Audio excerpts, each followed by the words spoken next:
Sementara itu, Presiden ke-7 Republik Indonesia Joko Widodo menyebut kasus fitnah ijazah harus sampai di pengadilan. Meski ia telah memaafkan 2 tersangka kasus ini, namun Jokowi menegaskan proses hukum tetap berlanjut. Pintu maaf selalu terbuka. Hal ini disampaikan Presiden ke-7 Joko Widodo di kediamannya di Solo, Jawa Tengah. Menurutnya, kasus pelaporan ijazah ke Polda Metro Jaya adalah urusan hukum. Jokowi menjelaskan pintu maaf selalu terbuka, namun maaf memaafkan merupakan urusan pribadi. Sementara urusan hukum harus terus sampai ke pengadilan. Karena Jokowi menginginkan pengadilan sebagai forum untuk menunjukkan bukti mengenai kasus fitnah ijazah. Pintu maaf selalu terbuka. Tapi sekali lagi urusan maaf, memaafkan itu urusan pribadi ke pribadi. Kalau yang di Polda Metro itu sudah urusan hukum. Artinya urusan pribadi ya urusan pribadi, maaf memaafkan, tetapi urusan hukum ya urusan hukum. Dan memang harus sampai ke pengadilan. Karena kalau enggak, saya enggak punya forum untuk menyampaikan bukti mengenai kasus ijazah ini. Pemirsa, sidang gugatan ijazah Presiden ke-7 Joko Widodo melalui mekanisme citizen lawsuit digelar di Pengadilan Negeri Solo. Dalam persidangan diwarnai interupsi dari pengacara Joko Widodo. Mohon maaf, tolong diingatkan untuk bicara lewat sudah kami lihat ini masih saya. Saya punya etika, saya juga punya hak. Ini masih mohon yang mulia, mohon interupsi keberatan. Nadanya sudah menyudutkan kepada saksi ini. Etikanya gimana? Saya tidak melakukan. Inilah interupsi kuasa hukum Joko Widodo yang terjadi pada sidang gugatan ijazah Presiden ke-7 Republik Indonesia Joko Widodo melalui mekanisme citizen lawsuit di Pengadilan Negeri Solo, Jawa Tengah. Lontaran interupsi terjadi saat pengacara penggugat M. Taufik mendengarkan keterangan saksi dari pihak tergugat, Riche Dwijaya, teman kuliah kerja nyata atau KKN Jokowi dari Fakultas Biologi UGM.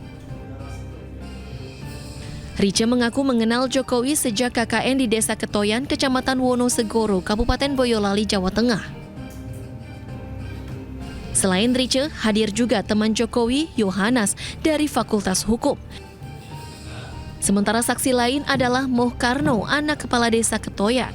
Menurut pengacara penggugat M. Taufik, interupsi yang dilakukan pihak Jokowi merupakan suatu kepanikan. Dinamika saja, kalau saya lebih menyebut itu kepanikan, karena kita bisa melanjangi sanksi. Kan sepanjang saya tidak dilarang, tidak ditegur palu oleh hakim, itu hak kami. Kami juga tidak menginterupsi rekan kami Pak JP Irfan. Secara pribadi saya tidak ada masalah dengan Pak JP Irfan, tetapi yang tadi, yang seru tadi ya, yang Anda kebetulan juga rekam semua, meskipun tidak live, itu menunjukkan kepanikan. Kalau orang tidak panik, ngapain marah-marah? Saya nggak pernah marah-marah. Sementara itu, pengacara Jokowi, YB Irfan, mengaku protes keras karena pertanyaan tidak mengarah ke substansi. Karena pertanyaan yang disampaikan tidak substansial. Tidak substansial, semisal ada tidaknya listrik dan seterusnya, itu kan bukan substansi. Yang substansi dalam hal ini adalah bahwa benar Pak Jokowi sebagai salah satu anggota kelompok peserta KKN dari UGM pada tahun 1985 yang dilaksanakan antara bulan Maret sampai Juni di Desa Ketoyan, Kecamatan Wonosegoro, Kabupaten Boyolali. Substansinya adalah ini. Rencananya sidang akan dilanjutkan pekan depan 18 Februari 2026 dengan menghadirkan saksi ahli. Dari Solo, Jawa Tengah, Septiantoro, iNews melaporkan. Selain Barreskrim Polri, Komika Panji Pragiwaksono juga dilaporkan ke Polda Banten atas penistaan agama. Dugaan pelecehan terhadap ibadah sholat yang dilaporkan ditemui pelapor dari materi stand up komedi berjudul Mensrea.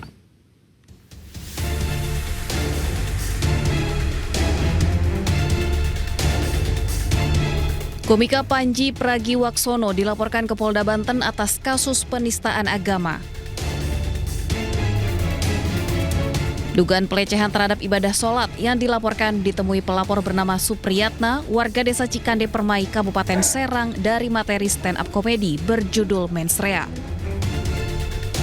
Salah satu bagian materi yang dipersoalkan adalah pernyataan Panji yang membahas pemilihan pemimpin berdasarkan aspek ibadah dengan analogi profesi pilot dan syarat sholat tidak bolong.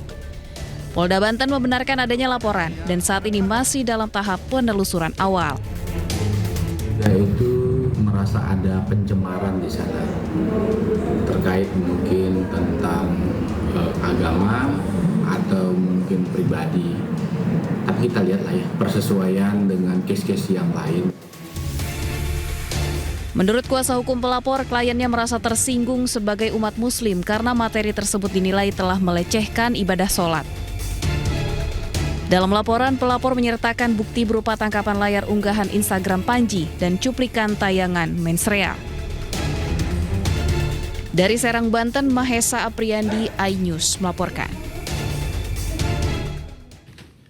Dan pemirsa, untuk membahas informasi lebih dalam, kami telah terhubung dengan pakar hukum pidana Universitas Jenderal Sudirman, Profesor Hipnu Nugroho. Selamat sore, Prof. Hipnu, apa kabar?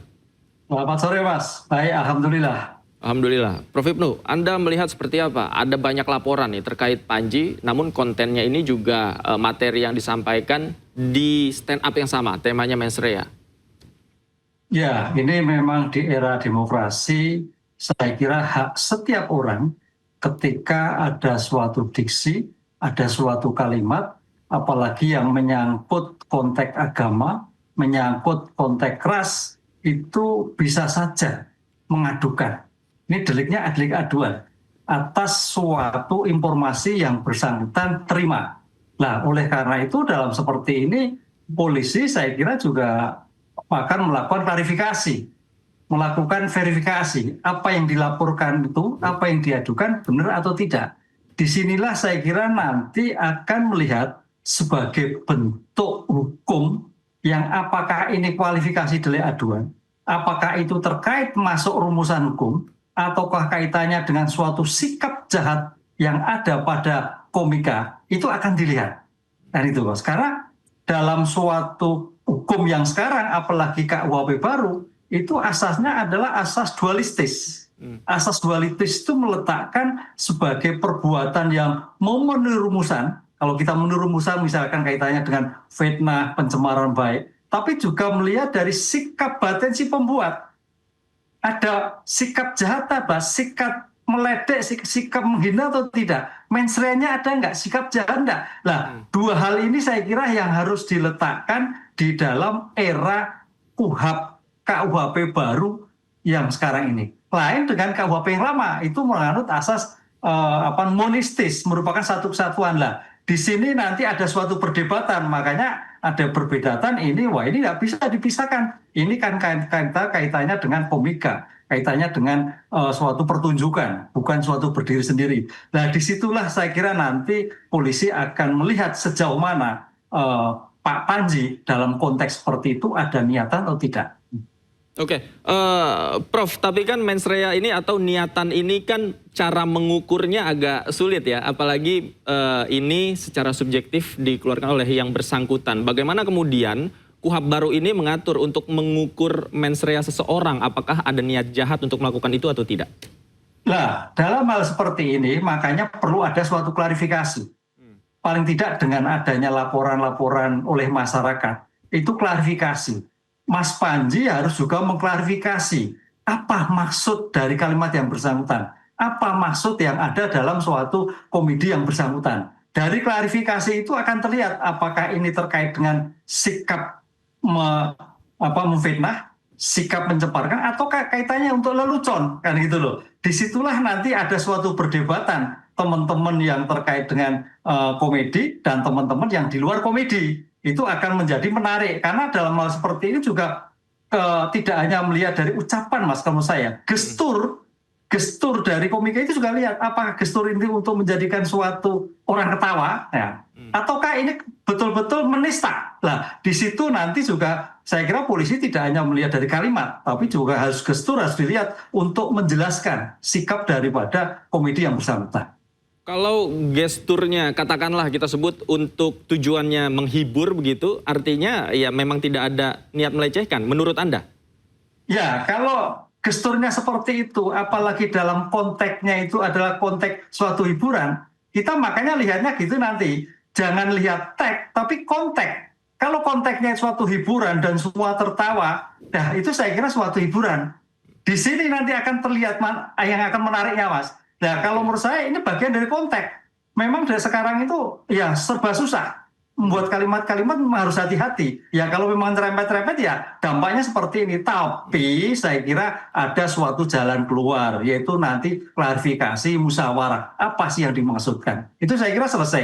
Karena ini suatu delik aduan, Mas. Delik aduan itu masih banyak jalan untuk bisa selesaikan. Ada suatu musyawarah mufakat. Ya sudah, minta maaf, selesai. Gitu. Seandainya pada titik itu seperti itu. Oke, nah tapi kan ini menarik dari perspektif agama misalnya, tidak boleh kan artinya agama dijadikan bahan lelucon dan lain sebagainya apalagi di dalam konten. Nah, apakah ini juga diatur dalam KUHP yang baru, Prof?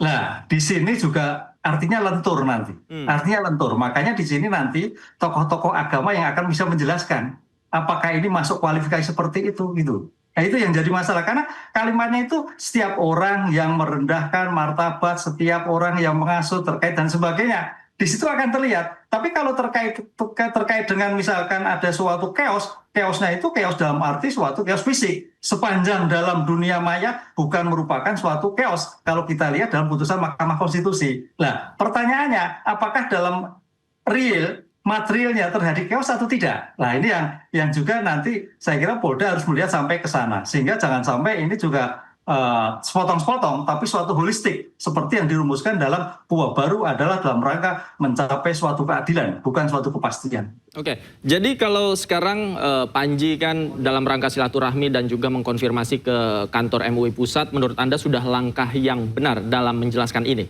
Prof? Wah, itu langkah baik. Artinya menjelaskan. Mungkin istilahnya tabayun, menjelaskan begini loh maksud kami, begini loh dalam situasi, itu akan dijelaskan. Itu langkah baik, karena di kita itu kan sebetulnya kalau kita penyelesaian berbasis Pancasila kan musyawarah. Maksudnya bukan musyawarah terkait dengan kalimat yang dinistakan enggak, tapi menjelaskan, oh kalau begitu besok jangan seperti lagi Mas Panji, kan gitu. Ini saya kira pembelajaran terhadap komika ke depan. Kalau memang ini masuk ranah hukum, tapi mudah-mudahan tidak sebagai kualifikasi pembelajaran terhadap hal-hal yang terkait kalimat diksi yang menyerempet-nyerempet pada agama. Oke, Prof, kalau dari analisa Anda, mungkin Anda juga sudah melihat konten mens rea apa yang disampaikan oleh Panji dalam konteks ini. Apakah memang di sana juga ada muatan-muatan yang disengaja untuk mengarah untuk melecehkan dan lain sebagainya atau seperti apa, Prof? Ya, itu subjektif sekali ya, subjektif sekali. Kalau saya pribadi kayaknya itu konteks hiburan ya. Okay. Tapi memang kalau kalimat itu dianalisis satu persatu bisa masuk. Nah, ini melihatnya teks atau konteks. Gitu. Kalau teks bisa masuk kualifikasi, tapi kalau suatu konteks hiburan ini dalam rangka suatu hiburan. Nah, disinilah nanti akan melihat suatu pembuktian kalau memang sampai terjadi pada suatu penyelesaian litigasi. Tapi mudah-mudahan tidak, mudah-mudahan diselesaikan dan ini bagian dari pembelajaran bagi siapapun komika ketika menyangkut orang, ketika menyangkut organisasi atau ketika menyangkut pemerintah. Karena dalam pemerintah pun juga sekarang hati-hati, ketika mendiskreditkan pemerintah pun juga deliknya aduan, kan itu loh. Ini saya kira juga sebagai bentuk pembelajaran kita semua. Oke, apakah kemudian ketika Panji sudah menjelaskan katakanlah kepada MUI, ini bisa jadi bahan pertimbangan bagi polisi dalam menangani kasus ini? Ya, saya kira jadi, karena ini kan makanya klarifikasi. Jadi kalau toh nanti pada MUI sudah menyatakan, oh sudah tidak apa-apa, oh maksudnya itu terhadap kaitannya dengan sebagai kaitannya orang supaya ketawa, kaitannya suatu humor, kan itu saya. Maka polisi tidak bisa melanjutkan, kan gitu. Karena ini berarti dihentikan pada tingkat lidik sebagai bentuk klarifikasi. Itu yang terjadi. Mudah-mudahan seperti itu, Mas. Karena klarifikasi dalam suatu konteks ini kan kita harus lihat kan kadang-kadang bahasa ucap, bahasa tutur dengan bahasa hati itu juga berbeda. Disitulah yang saya katakan tadi, konsep dualistis dalam KUHP baru itu sangat jelas sekali. walaupun memenuhi rumusan undang-undang perbuatan, ketika mens rea sikapnya tidak melakukan suatu sengaja tidak masuk kualifikasi arah ke sana. Oke, baik. Kita lihat nanti perkembangannya seperti apa. Terima kasih Prof. Hipnu atas waktunya sudah bergabung sama kami di Anju Sore. Selamat sore Prof. Sehat selalu. Pemirsa Komika, Panji Pragiwaksono memenuhi panggilan Barreskrim Polri. Panji diperiksa terkait kasus dugaan penghinaan yang dilaporkan Aliansi Pemuda Toraja.